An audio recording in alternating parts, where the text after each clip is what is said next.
নসিহত করবো যে ভুলেও নিজের জীবনকে বিসর্জন দিতে যাবেন।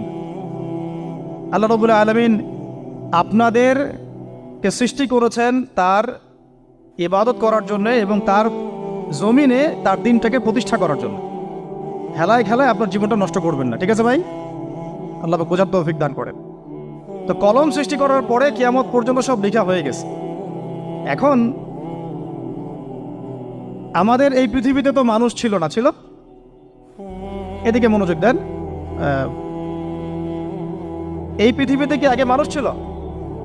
এই পৃথিবীতে আগে কি ছিল তাহলে বলেন? হ্যাঁ, মাশাআল্লাহ। এই পৃথিবীতে আগে কি ছিল? এখন ওরা নাই? সবার সাথেই কিন্তু একটা করে আছে। কমপক্ষে কয়টা করে? সবার সাথে কমপক্ষে একটা করে। আর কোন কোন জায়গা আছে যেখানে জিনের বড় বড় আখড়া আছে। পৃথিবীতে যে জায়গাগুলো থেকে ইসলাম বিরোধী